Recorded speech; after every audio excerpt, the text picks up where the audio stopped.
Hi friends, బలం శాంతి kitchen. ఇంక ఈరోజైతే నేను పప్పు వండుతున్నానండి. ఇదిగోండి ములక్కాయలు కూడా వేసాను, ములక్కాయలు కూడా ఉడకపెట్టాను. ఇవన్నీ వేసి ములక్కాయ పప్పు బాగుంటుందండి, చాలా బాగుంటుంది. అందుకే ఇదిగో ఈరోజు ఇది వండుతున్నాను, పప్పు వండుతున్నాను. టీ అయితే ఇప్పుడే పెట్టానండి, ఇంకా మరగలేదు, మరుగుతుంది. నేను మీకు ఒక విషయం చెప్దామని ఇప్పుడు ఒక వీడియో చేస్తున్నానండి.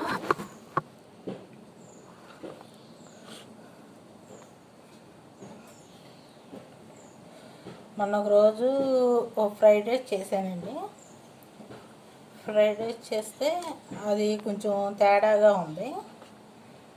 అవి మరి గుడ్డు ప్రాబ్లము, లేకపోతే మరి అందులో సాసులు ఉండేవి, సాసులు అయిపోయినాయి.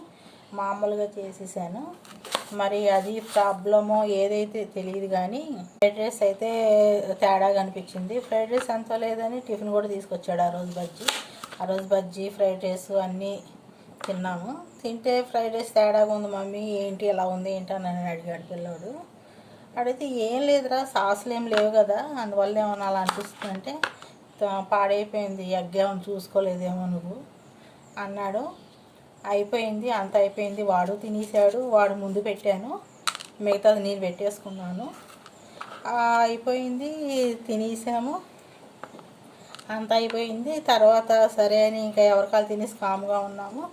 ఇక తర్వాత ఏమో ఏమనుకున్నావురా నువ్వు అన్నా అంటే, నేనేమనుకుంటాను, నేనేమో అనుకోలేదులే, ఎగ్ ఏదైనా పాడైపోయిందేమో అనుకున్నాను.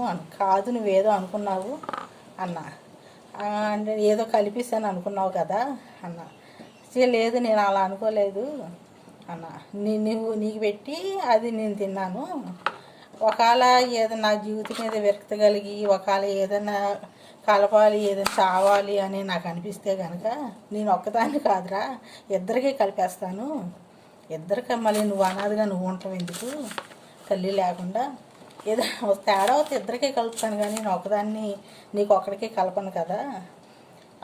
ఏదో అది చెల్లి విషయంలో మాత్రం అదేదో తప్పించాలని తప్పించింది, కానీ అవి కలిపి.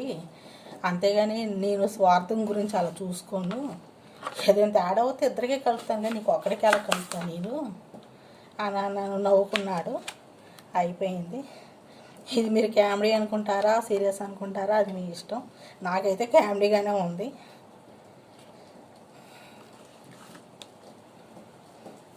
బాయ్ అండి. మీరు ఏమనుకోవద్దు ఇలా చెప్పానని. బాయ్ అండి.